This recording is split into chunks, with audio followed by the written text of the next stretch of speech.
This is me rethinking life. Last week, in Chapter 1, I mentioned uncertainty with my job. This week, I know I don't have one. I didn't realize how much self-worth I defined by this job. Not because of the content. It was a day job worked with the sole purpose of income, but with the concept of making money, of contributing. Without that, I began to look at all the other artistic things I do with a different lens. Does this matter if it can't produce? Who am I if I'm not making any money? In the same week this happened, Jaime's life got simplified. He's now working the job of 3 people versus 10. He's happy, energized. I, in contrast, feel lost. I spent a lot of time outside searching for the answers in the wise mountains. Being 6 months pregnant complicates things. Not because I'm not excited. Man, am I excited to meet this soul. But it's a strange in-between time to search for a new job. After the initial shock wore off, I recognized despite how this felt, I'd been gifted a buffer of time to stop and rethink what I want to do with my life.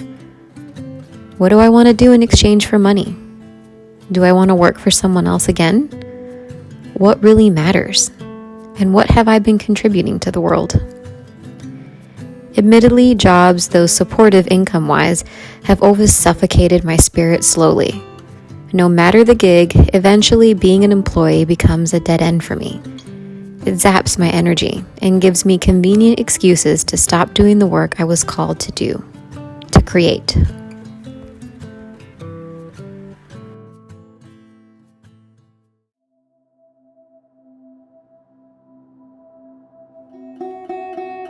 Last year, we did something crazy. Before the world changed forever, we were at a transformational retreat. We didn't have access to phones or the news. We didn't know COVID was here and everything was about to change. It was March 9th, 2020. I'll never forget this exercise we did. We were led to visualize ourselves in the final moments of our life and then our funeral. The lights went out and the room went dark. It wasn't just imagining being gone. It was imagining who would be there when we left. Who would walk up to our casket and need help because the grief of our passing was physically too much to handle.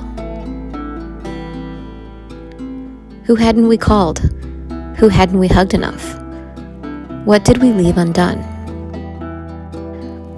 As I sat there lying still on the floor, thinking of what I'd think about if this was truly my final moment, it felt devastating.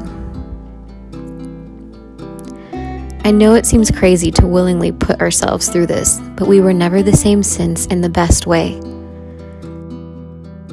I didn't think about my job, or money, or even success.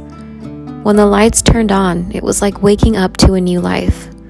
We were all so genuinely happy to be here in this life, in this skin. The same one we came to the retreat feeling stuck or tired about.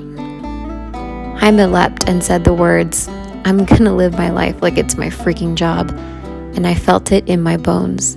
Everyone did. I believe in divine timing. I believe that 2 days later, when we went to the grocery store and were met with empty shelves and loved ones calling us to make sure we knew a mandatory lockdown was in effect, we wouldn't have handled it the same had it not been for that moment. What's my vision? We believe in creating a world where everyone knows they matter. We believe in a world of love and kindness. We're a stand for everyone's voice to count and the power that happens when we show up as ourselves, when we stop pretending we need to do or have anything, when we take off our masks and be who we really are.